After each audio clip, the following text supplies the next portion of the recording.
بسم الله الرحمن الرحيم. السلام عليكم ورحمة الله وبركاته. الحمد لله رب العالمين.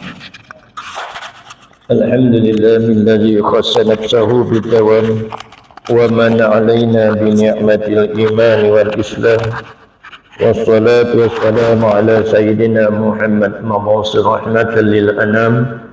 اللهم افتح علينا حكمتك وانشر علينا رحمتك من خزائن رحمتك يا أرحم الراحمين.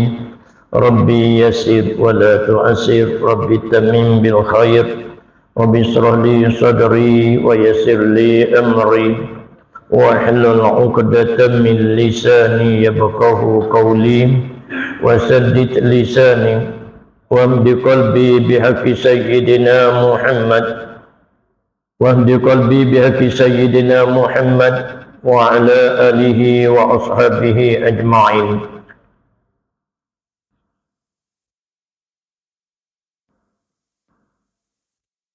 Alhamdulillahirrabbilalamin. Puji syukur kepada Allah Subhanahu wa Ta'ala kerana dengan limpah kurnia Allah Subhanahu wa Ta'ala, dengan izinnya Allah Subhanahu wa Ta'ala, pertamanya kita ucap puji syukur dan selamanya juga kita ucap puji syukur kepada Allah Subhanahu wa Ta'ala kerana dengan anugerah Allah Ta'ala yang mampu kita berada dalam ketepatan ataupun berketepatan dalam majlis ilmu pada malam ini, menjadi tetamu kepada Allah Subhanahu wa Ta'ala, menepati diri kita berada dalam rumah ataupun masjid Allah Subhanahu wa Ta'ala pada saat ini. Alhamdulillahirabbil alamin. Kenangkanlah tadabbur seketika anugerah yang Allah Ta'ala kurniakan kepada kita, maka minum yang berkecukupan. Alhamdulillahirabbil alamin. Kesihatan tubuh badan kita, alhamdulillahirabbil alamin. Apalagi kesejahteraan, kedamaian pada kehidupan kita, alhamdulillahirabbil alamin. Nikmat-nikmat yang aneka macam kurniaan Allah Ta'ala terhadap diri kita, alhamdulillahirabbil alamin. Baik, selawat dan salam atas junjungan Nabi Muhammad sallallahu alaihi wasallam, keluarga baginda dan para sahabat baginda. Allahumma salli ala sayyidina Muhammad wa ala alihi wa ashabihi ajma'in. Kembali balik kepada kitab kita, muka surat 25, Iyyakum. Tengah-tengah dah. Betul dah. Yang lepas kita belajar berkenaan dengan sifat marah adalah kita kenang siapa yang kalau aku ada sifat marah, aku ada sifat yang terkeji, aku ada sifat yang dicela oleh agama, oleh Allah. Allah Ta'ala tak suka kepada orang yang ada sifat marah. Kerana apa? Kerana orang yang siapa pun ada sifat marah, dia memberi kesan kepada apa? Yang pertama, tidak ada kasih sayang. Yang kedua, dia tidak ada pertimbangan. Akal dia tak sehat, tak dapat mengawal akalnya pada ketika itu. Dan apa terkesan kepada sifat marah, ia melibatkan orang lain, menyebabkan kita panggil apa? Berbalah masa muka, kita panggil apa? Boleh jadi terputus hubungan sesama manusia pada saat itu. Jadi semuanya memberi kesan yang buruk bila mana ada sifat marah. Sebab tu sifat marah yang lepas, pelajaran yang lepas, merupakan diletakkan di dalam sifat yang terkeji ataupun sifat buruk yang ada pada diri seseorang. Seseorang itu siapa dia? Yakni diri kita lah. Kalau kita punya bahasa perangai pemarah adalah sifat terkeji. Pada malam ini kita nak telusuri sedikit apa yang dikata oleh pengarang kitab kita, bila mana dia kombinasikan sifat marah dan juga dengki. Jadi kita tengok pada sabdaan Nabi sallallahu alaihi wasallam, katanya pengarang kitab kita Syekh Husin Nasir. Sabdanya Nabi sallallahu alaihi wasallam, iyyakum wal hasada fa innal hasada ya'kulul hasanati kama ta'kulunna kama ta'kulun narul hatabi. Artinya takut oleh sekalian kamu akan diri kamu. Nabi kata iyyakum, takut oleh kamu. Takut, bila mana mu takut apa jadi? Mu akan unsur awal-awal lagi. Mu akan jaga awal-awal lagi. Mu akan kawal, jaga pada tingkat awal lagi akan diri kamu. Jaga zakarnya. Bila mana dan takut oleh kamu. Nabi kata takut lagi sekali. Bila mu takut, sudah pasti mu menjauhkan diri. Takut, Nabi kata 2 kali. Takut oleh kamu, takut akan diri kamu, dan mu kena takut. Mu sendiri pun kena takut. Takut apa dia? Akan dengki. Bila mana mu takut, sudah pasti mu menjauhkan diri. Kecuali ada benda yang kita takut mendekatkan diri, yakni takut kepada Allah Subhanahu wa ta'ala. Dia berbeza daripada takut kepada perangai ataupun takut kepada manusia. Jadi takut kepada Allah, dia makin mendekatkan diri kepada Allah. Nanti kita tengoklah pada muka surat 39 nanti ataupun muka surat 40 nanti, kesan daripada Allah Ta'ala campurkan bagi orang yang takwa, takut kepada Allah Ta'ala, beraneka macam perasaan yang menyebabkan mereka itu menjadi tenang dan mereka menjadi lapang diri mereka. Muka surat 39 nantilah kita bicara tentang takut kepada Allah Subhanahu wa ta'ala. Jadi baik, Nabi pesan sungguh-sungguh, kan? Kalau kita khafal 2 kali pesan, lepas pesan, artinya benda ni bukan benda yang mudah-mudah, bukan benda yang sepele, bukan benda yang main-main, bukan kaling-kaling. Nabi kata takut olehmu. Awal-awal lagi mu kena takut. Bila mana mu takut, mu jauh. Apa dia? Takut oleh kamu akan dengki.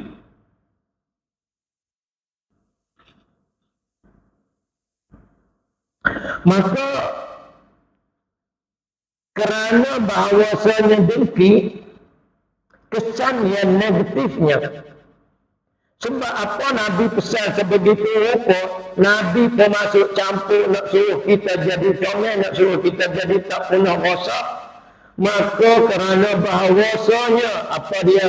Dengki, yakni orang yang dengki. Dengki ni yakni orang yang dengki tu, iaitu memakan sifat yang ada dengki dalam diri dia tu.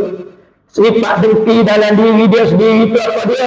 Memakan ia sifat dengki pada diri dia sendiri akan kebajikan diri dia sendiri juga. Lagu mana perbandingan misal utamanya seperti memakan oleh kayu api akan kayu yang kering. Seperti memakan oleh api akan kayu yang kering. Kalau sebanyak mana pun dia ada kayu, selama api dia menyala-nyala, banyak mana pun dia akan habis juga. Apatah lagi nisbah kepada amalan kita yang tidak seberapa.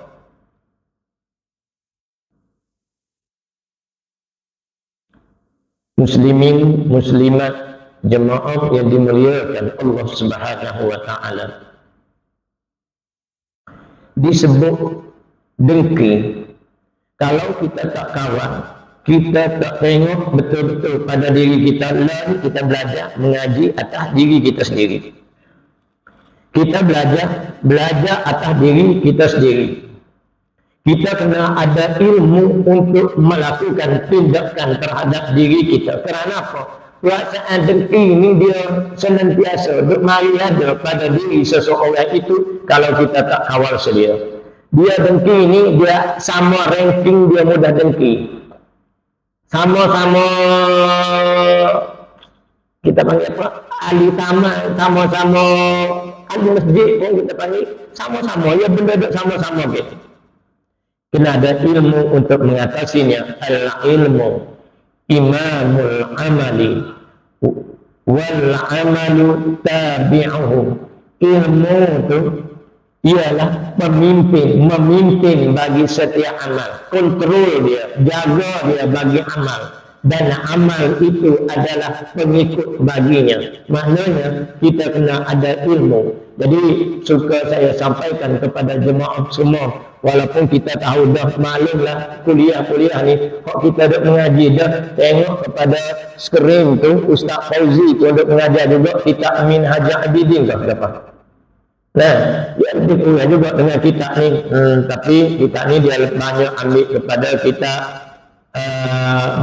dicedok dari kitab hikam sebahagiannya, daripada Minhaj pun ada juga. Ni kalau kitab Minhaj tu dia kitab Minhaj, kitab ni baru sikit daripada kitab Minhaj Abidin. Dengki itu berapa dia dengki? Mudah kita kata iri hati. Bahasa lain kita panggil hasad. Biasanya kita gabung hasad dengki. Hasad bahasa Arab, dengki bahasa Melayu. Hasad dengki. Nah, berapa lagi yang kita gabung? Qiyamulai apa? Bukan qiyamulai apa ni? Malam Lailatul Qadar. Malam dah Lailatul Qadar, malam juga. Jadi kita gabung gitu. Nah, ada benda-benda yang kita gabung gitu. Jadi 2 kali malam lah kalau malam Lailatul Qadar tu. Okey. Tapi jadi bahasa percakapan kita tak apalah, kita tidak nak komen apa, jadi kita tahu ni kita pun juga cakap hasad dengki, hasad tu dengki lah, dengki tu dengki lah, kita gabungkan gitu. Mudah bahasa kita kata dengki itu ialah iri hati. Hasad kita panggil. Hasad juga apa dia? Suatu benda yang mari ataupun yang hadir di dalam hati nurani kita, perasaan yang mari daripada hati nurani kita berasa tidak senang, kita berasa benci terhadap kelebihan-kelebihan yang orang lain miliki ataupun orang yang lain dapat. Kita berasa tak suka. Sama ada dapat jenis material ataupun dapat ilmu, kita kata alim dia tu, kita kata alim mana, kita akan beraksi secara kita panggil protes. Kita tidak memperakui akan kebenaran dia. Tuksan. Sekali saya bagi ulang balik benar itu. Kenapa menjadi suatu larangan di sisi cara orang yang ada sifat iri hati, orang yang ada dengki, orang yang ada hasad. Kita benci terhadap kelebihan dan kita tengok kepada kebahagiaan, ataupun kita cemburu kita terhadap nikmat-nikmat yang Allah Ta'ala kurniakan kepadanya. Dia kelebihan banyak, ada kelebihan kita tidak berasa tak sukanya, dan kita mengharap kebahagiaan, kelebihan, kebaikan itu hilang daripadanya. Sekalipun kita kata dia tak boleh, aku dia sama-sama tak boleh, tak apa. Biar dia tak ada, aku tak ada, tak apa. Ataupun biar dia tak ada, aku ada, aku tak apa. Lagu tu. Kerana tu dia panggil perasaan tu mari lagu tu. Nah, kita cemburu terhadap nikmat dan keberuntungan orang. Kalau dia cakap pasal anak dia berjaya dalam sekolah, apa kita tak suka lah dia kata begini lah. Dia ada bercakap pasal dia punya kelebihan rumah dia lah, dia mendapat keberuntungan kita, Allah cukup tak sukanya ternyata gitu. Nah, perilaku atau perasaan yang tidak disukai oleh Allah Ta'ala sebenarnya berada di dalam hati sanubari kita pada saat ini. Kalau kita tak jaga sedia lah, ini kita nak kenal dulu. Jadi sifat-sifat dengki ini ialah perlakuan, perilaku, perangai, perihal pada diri kita, perasaan tidak disukai oleh Allah Subhanahu Wa Ta'ala, dan sudah pasti ianya bertentangan dengan ajaran agama kita, agama Islam. Sudah pasti ia bertentangan dengan agama Islam yang kita mengaku kata kita Islam. Padahal kita ni ada sifat dengki yang menebal dalam diri kita. Sifat dengki yang keras pada diri kita terhadap orang-orang sekitar kita, orang-orang yang kita kenali. Sudah pasti kita tidak disukai oleh Allah. Selamat pada orang yang tidak disukai Allah. Selamat pada orang yang mengekalkan diri dia berada di atas pertentangan dengan ajaran Islam. Kita bertanya kepada diri kita. Saya menyampaikan untuk membicarakan berkenaan dengki, untuk saya perkatakan kepada diri saya dan tuan-tuan pun juga merenung pilih, memerhati kepada kita panggil hati nurani batang tubuh kita. Selamat pada kita berada di atas perkara yang tidak disukai oleh Allah. Kita biasa senang kada, selamat kada kita bila mana kita berada di atas perkara perilaku, perasaan bertentangan dengan ajaran Islam. Sudah pasti kita tidak akan memperolehi keberuntungan dalam hidup dunia dan akhirat.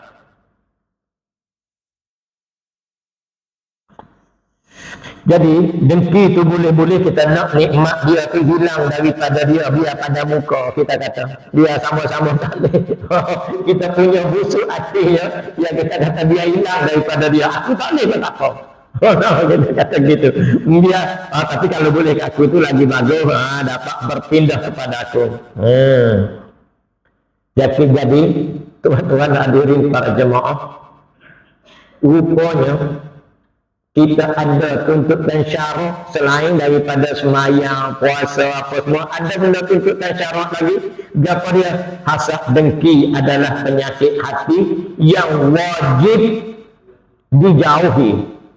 Yang wajib dijauhi. Benda yang wajib, maka kita kena buat. Kalau kita tak buat, kita kekal dalam kebinasaan. Kita kekal berada di dalam kita berdosa dengan Allah Ta'ala. Kita ada perangai buruk, perangai hidup dalam diri kita. Kita panggil punah dalam kita. Jadi penyakit hati yang wajib kita jauhi. Kenapa? Kenapa sampai kepada darjat wajib kita menjauhi sifat dengki? Nanti kita bahas berkenaan dengan apa yang dikatakan boleh faham daripada iyakum tadi. Kenapa kita wajib jauh? Kerana hati kita sendiri rosak. Kita panggil apa? Punah hati, rosak hati, busuk hati kita ni. Dengan sebab kita ada sifat dengki. Kita kata aku duk mari sembahyang dah. Aku duk zikir wirid dah, tapi aku duk ada sifat dengki. Aku ni ada punah dalaman. Punah dalaman. Rosak dalaman kita. Yang keduanya, kita boleh rosak hubungan. Hubungan apa? Hubungan kita dengan akhirat. Kenapa? Pahala kita tak ada. Kita rosak dengan hubungan dengan manusia. Kenapa? Kita pandang pada muka dia, kita rasa tak gini hati. Kita pandang kepada dia dengan perasaan rasa dengki dia. Senyum pun buat-buat je. Gitu-gitu aja. Pernah ada hubungan kita, pernah tidak akrab dah. Kita kata dulu dia baik dengan kita. Lah ni tak baik. Tak baik macam mana? Dia ada, dia tanam sifat dengki, benci kepada dia. Kemudian sebab apa kita wajib menjauhi sifat dengki ini? Kerana ia menggugurkan pahala kita sendiri. Ini kita musim bimbang. Sebab tu Nabi kata jauh, dia kena jauh. Kerana membuat amal ibadah tiba-tiba gugur, jatuh berat, begitu jatuh pahala kebajikan. Sebab apa? Bukan dengan sebab Allah, dengan sebab diri kita sendiri. Dengan sebab diri kita ni ada sifat dengki dengan orang. Kita berhasad dengki dengan orang. Pernah aja kita buat amal ibadah. Pernah saja kita buat kebajikan. Pernah saja kita menampakkan kita sebagai orang kebajikan, orang yang melakukan kebaikan, padahal kebajikan kita tak ada. Gugur pahala kebajikan.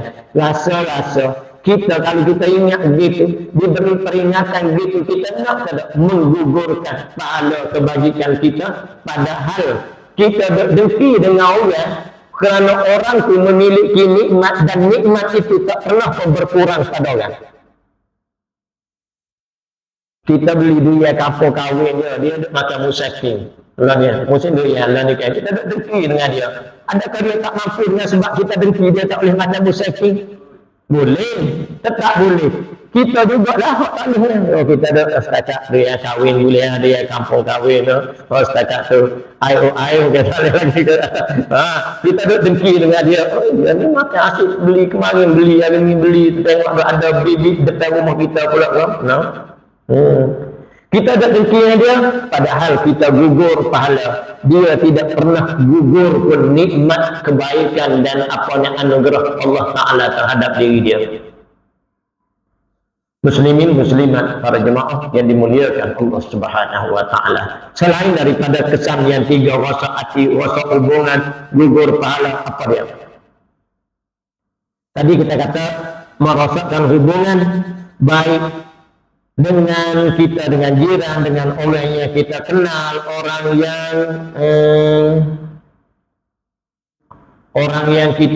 yang dekat dengan kita, padahal sebab tu dengki itu tidak berbetulan, tidak berketepatan dengan ajaran Islam.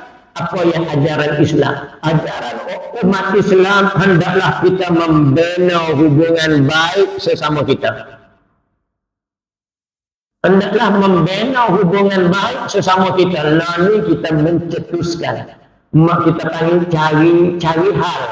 Cari apa? Cari poin je untuk kita merasai benci sesama manusia. Nah, ini kesan dia merasakan hubungan baik. Ketika kita kesan yang negatif, sebab tu Nabi kata jangan dekat pun jangan, apatah lagi mu berasa nak dengki nak orang, mu jauh dan mu jangan dekat, mu kena takut, mu jauh daripada dengki. Kerana apa? Kerana siapa yang ada sifat dengki, lalu kita kata siapa pun, aku ni kalau ada sifat dengki, sudah pasti aku akan serabut. Kita panggil jiwa kacau. Kita akan kata kita ni rasa serabut ni, kadang-kadang gaul pala rasa serabut, rasa nak malu habis ke keluarga kita, nak marah kenapa kita duk benci kepada dia duk dapat nikmat. Dia dapat nikmat yang tidak berputus-putus daripada anugerah Allah Subhanahu wa Ta'ala terhadap diri dia. Kita ni aja kita panggil duk bergerak duk simpan dalam hati kita, duk berasa benci dia tak ada apa-apa, dia duk boleh kawin hidung molek-molek, tak ada apa segala macam dia. Kita je duk buka mata-mata hitam, selok langsir, buka pintu speak nak tengok apa nama ni, dia duk buat apa, serabut hati kita, kata serabut. Jiwa tidak tenang ketika kita ada sifat dengki dengan orang. Mari ke kita dengki kau berapa kau nak jenis kerja jabatan pula, dia kerja sipil, aku kerja banyak, gaji banyak, dia segala macam, kita akan jadi serabut. Begitu juga dengan jiran tetangga, kita akan boleh serabut dan rasa tertekan pada ketika itu. Punca aku ada sifat dengki dalam diri. Pada saat kita memandang kata dia tak bagus, padahal kesan negatifnya kita yang tak bagus. Kerana apa? Kita ada sifat yang tercela pada diri kita. Dia tak berasa apa-apa pun, dia ada lalu-lalu macam biasa, dia tegur kita ni ada bengkok aja hati. Padahal kita kesan negatif pada diri kita, kesan buruknya, sekarang kita ada sifat yang tercela berbanding dengan dia. Jadi kita panggil mengamali, menyalahi daripada ajaran agama. Agama larang, kita kekal masih lagi berada di atas larangan agama, yakni mengekalkan diri kita ni dengki dengan orang. Pada ketika itu amalan-amalan kita makin habis. Kesan yang buruk lagi daripada hakikatnya.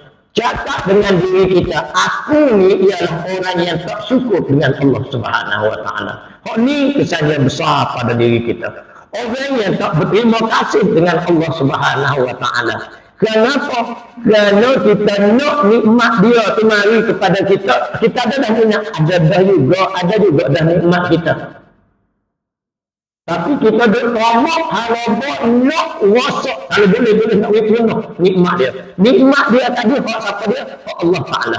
Seolah-olah kita nak wikuna hak Allah Ta'ala yang duk ada tangan dia, yang duk ada pada milik dia. Padahal itu anugerah Allah Ta'ala. Itu keistimewaan yang Allah Ta'ala beri. Itu anugerah daripada Allah Ta'ala beri kepada dia. Kita ni tidak bersyukur. Kita tak ada juga dah.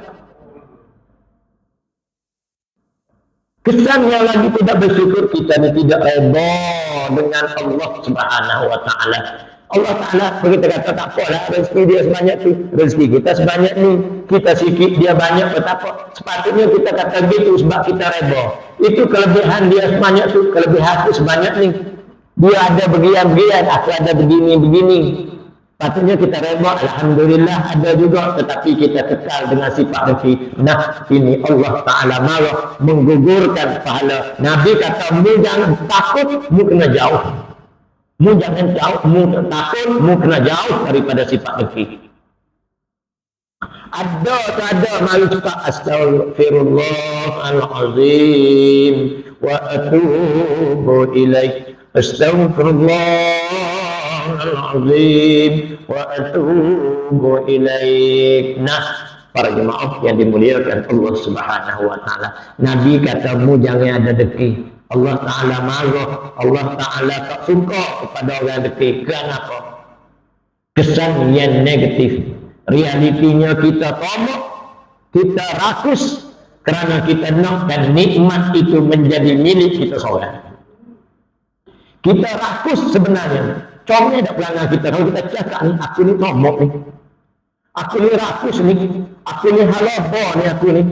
Aku ni tak cukup-cukup ni. Rasa-rasa kalau kita cakap untuk diri kita. Contohnya tak pelanggan kita. Sudah pasti kita kata Pak Tommy pelanggan aku ni. Pelanggan rakus. Kalau kita dah ada dah.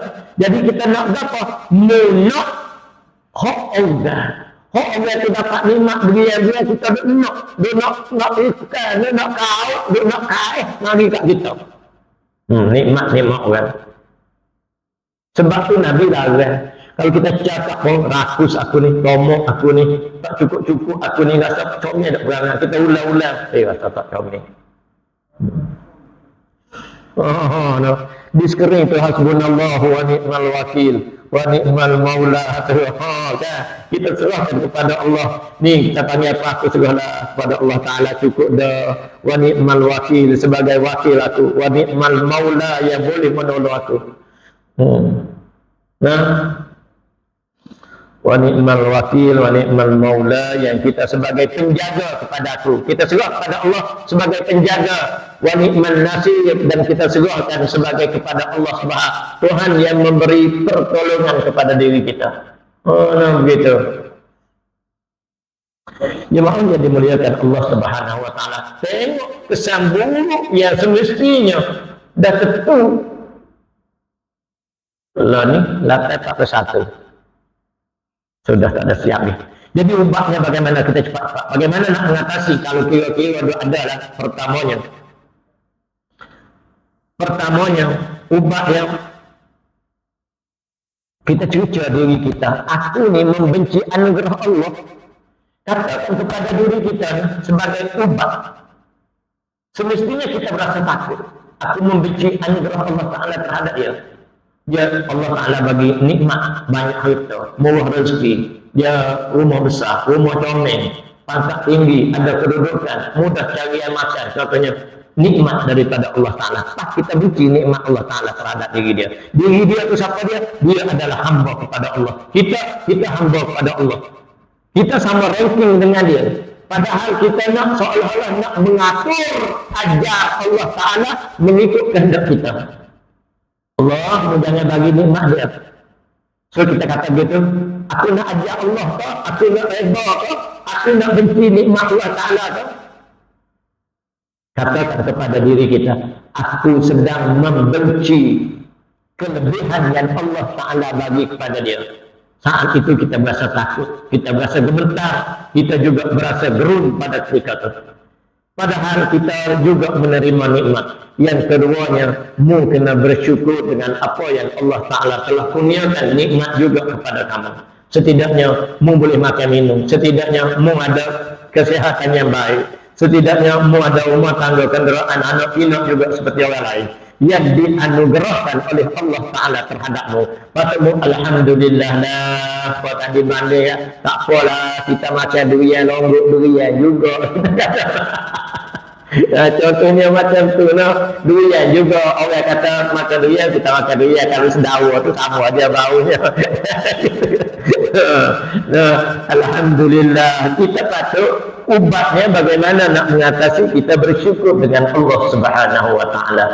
Yang seterusnya, yang ketiganya, kita fokuskan kepada urusan kita. Jangan fokus terhadap urusan orang. Yang kita duk selok kain langsir, kita duk buka pintu speak tu, kita duk menjaga urusan orang. Kita buat urusan kita aja.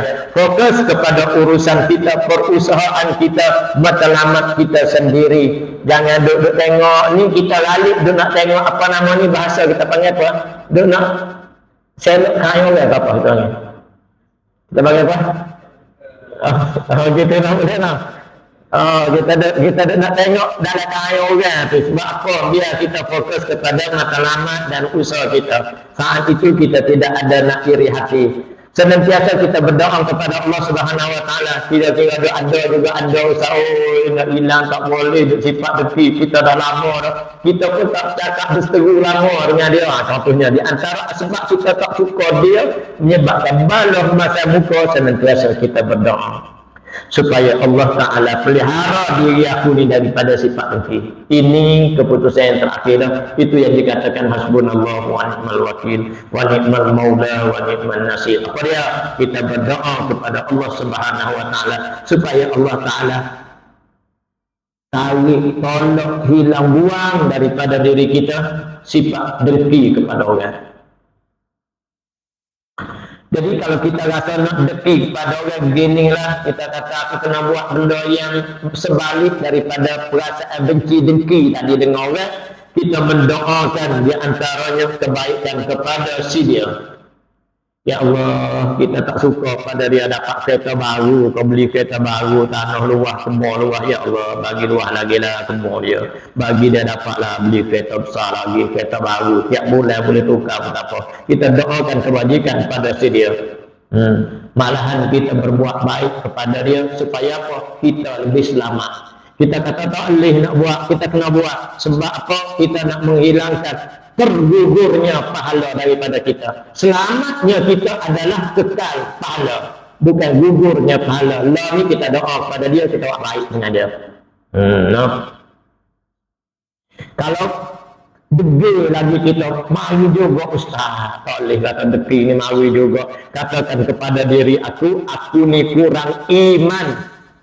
Kita kata pada diri aku ni, gini, kurang iman kerana aku tidak mencari redha dan bersyukur dengan Allah, malahan mencari kemurkaan Allah Ta'ala. Lo ni, aku ni pelanggar huduh, punya pelanggar huduh ni, katakan kepada diri kita, aku ni kurang iman. Sebab apa? Pelanggar huduh pasti hilang, pelanggar tak komen pasti hilang, pelanggar tak cantik ni masih menebal dalam diri kita. Kita tak rasa bersyukur, kita tak rasa redha. Sepatutnya kita mencari keredaan Allah. Sepatutnya kita berusaha untuk kita panggil apa gitu, merapatkan hubungan silaturahim dan kasih sayang. Sepatutnya begitu aku ni. Kita tidak mencipta suatu rasa redha dan ikatan kasih sayang di antara aku dengan si dia. Katakan, barangkali aku ni orang yang kurang imannya. Para jemaah yang dimuliakan Allah Subhanahu wa Ta'ala, kita kata aku ni ada kedak sifat takabur ni. Di antara takabur pula dah saya tengok bawah ni, takabur bawah ni. Kita kata ada kada ciri-ciri kita rasa kita ni orang yang dengki. Cuba tengok, ada kada rasa-rasa. Mana ciri dia? Mana bentuk dia? Kita tidak rasa senang bila mana melihat ketika orang mendapat nikmat. Kita pula senang bila mana orang mendapat kelebihan, kebajikan, keberuntungan. Kita rasa tak senang hati, tak sedap hati. Anak dia cakap anak dia berjaya, kita rasa tak sedap hati kita, bosan kita. Hati tak senang. Ada sifat kita, cek tengok. Dia bercakap pasal dia tukar sport ring kereta lah apa. Kita rasa bosan dia ni. Kita rasa kurang senang. Dapat nikmat. Contoh ni lah kita ada cerita gitu no. Tu ada ciri-ciri kita ni orang mendeki. Kita suka membicarakan yang keduanya, kita suka membicarakan keburukan dia. Kalau dengar kita ada aku tahu dah. Dia ni memang agni, aku tahu dah. Kita suka membicarakan keburukan. Dan tentang kekurangan dia pun jarang. Tak nampak dalam dia tambah selalu kita kata dia tak nampak mana dah setakat dia negol ni tapi setakat dia negol jadi kita pun dia tambah tentang kekurangan si dia membicarakan seronok kita membicarakan keburukan dan kekurangan si dia tadi orang tadi pada saat nak tengok ciri-ciri ni kita kurang memberi pujian-pujian kepada orang yang melakukan perkara yang dia buat kebaikan. Dia memang menyumbang pada surau kita kata banyak dia menyumbang, dia buat bisnes apa kita kata taklah mana sangat menyumbang boleh, aku pun boleh menyumbang tapi masjid dia tak mari contohnya gitu. Kita kurang memberi pujian pada kebaikan orang yang kita dengki tadi. Kalau kita kurang memberi pujian, sudah pasti kita ada ciri-ciri dengki. Kita memang kita tak ngaku, hang dengki, tak ada dengki orang apa ni. Tak ada. Dan kita kadang-kadang mari sabotaj. Menghalang nikmat-nikmat si dia. Jangan kata apa yang kita benci, yang kita dengki, apa nama ni JDT apa bukan apa ya tapi JNT berapa ni cik rumah tak tahu saya tahu sudah tu dia kenapa cuba nak sabotaj baru orang tu nak hantar barang apa nama ni kita pun sabotaj dah. Ini ada tanda-tanda kita, ciri-ciri kita adalah orang yang dengki. Semua keadaan ini kita di dalam kemurkaan Allah, pahala kebajikan kita gugur. Muslimin muslimat para jemaah yang dimuliakan Allah Subhanahu wa taala, memada cukup setakat ini dulu. Hindari sifat dengki. Allah taala murka, kita pernah hidup, Nabi pun tak suka. Mana kita ni bertentangan dengan ajaran Islam, sudah pasti siapa pun mengakui bahawa lari daripada ajaran Islam, lari daripada tidak berbetulan dengan apa yang Allah taala suka redha, sudah pasti kita tak selamat. Dalam masa yang sama, pahala kebajikan kita gugur senantiasa, kita tidak akan selamat. Kalau kita ada sifat dengki, hiasi diri kita, pribadi kita dengan sifat-sifat yang terpuji, syukur dan redha dengan nikmat Allah Ta'ala, erat hubungan kasih sayang sesama insan yang lain. Catat celah terkasa bahasa sepanjang kebersamaan saya dengan para jemaah, saya minta maaf dengan semua orang. Saya mohon diberi tunjuk ajar, diberi pembetulan dan diberi saranan yang lebih sempurna. Untuk itu, wabillahi taufiq wal hidayah. Wassalamualaikum warahmatullahi wabarakatuh. Bismillahirrahmanirrahim. Alhamdulillahi rabbil alamin, wassalatu wassalamu ala sayyidina Muhammad wa ala alihi wa sahbihi ajma'in. Allahumma innaka afuwwun karim tuhibbul afwa fa'fu anna wa an walidina wa li jami'il muslimina wal muslimat al ahya'i minhum wal amwat. Allahumma inna nas'aluka ilman nafi'an wa 'amalan mutaqabbalan wa rizqan halalan tayyiban. Allahumma nawwir qulubana bi nuri hidayatika kama nawwarta al-arda bi nuri syamsika abadan abada bi rahmatika ya arhamar rahimin. Wa sallallahu ala sayyidina Muhammad wa ala alihi wa sahbihi ajma'in. Alhamdulillahi rabbil alamin.